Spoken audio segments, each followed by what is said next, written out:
L'enseignement du leader en ce 34e soir de croisade de prière et de jeûne s'ouvre sur la lecture d'1 Samuel 7, versets 1 à 6.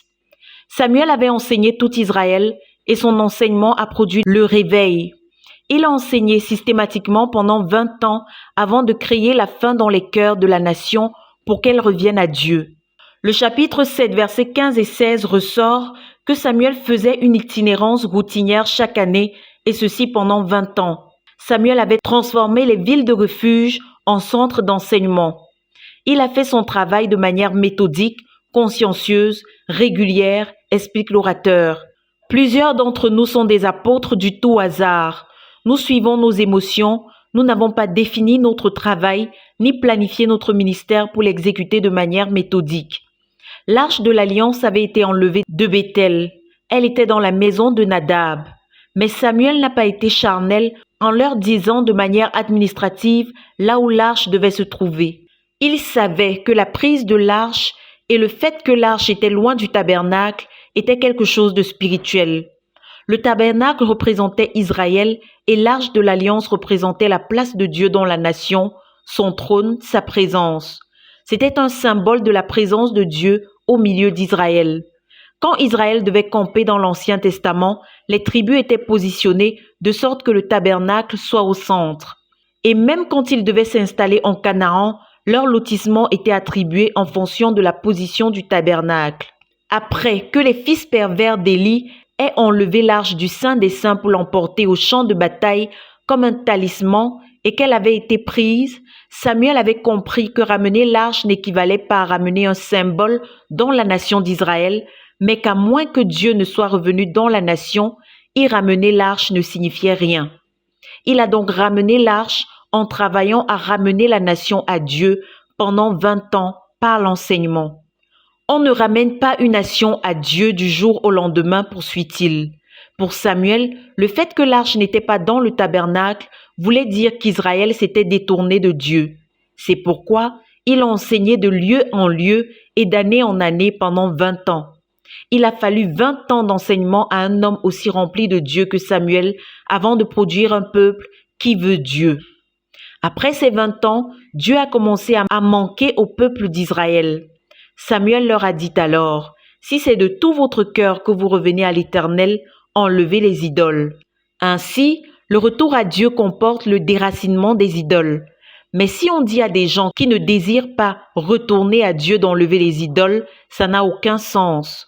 Pour produire une fin pour Dieu, Samuel a dû enseigner pendant 20 ans. La présomption qui consiste à penser que ton autorité va accomplir plus que la parole de Dieu fait de toi un antéchrist.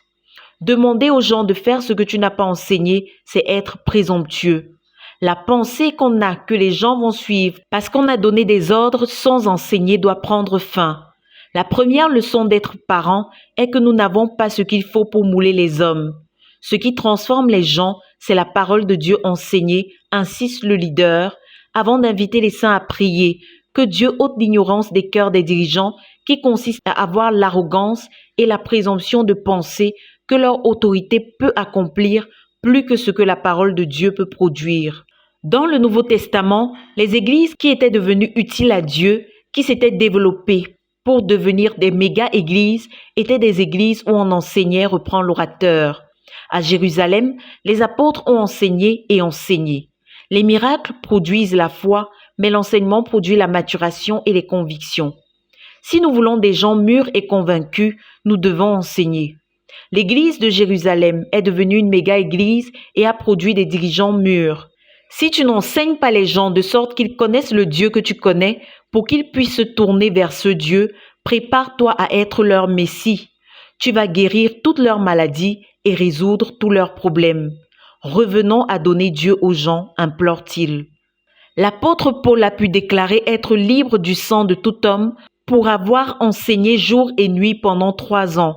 Puis il leur a déclaré « Je vous laisse à Dieu et à sa parole qui est capable de vous garder sans broncher jusqu'au bout. » On laisse aux gens la parole de Dieu, on laisse aux gens Dieu.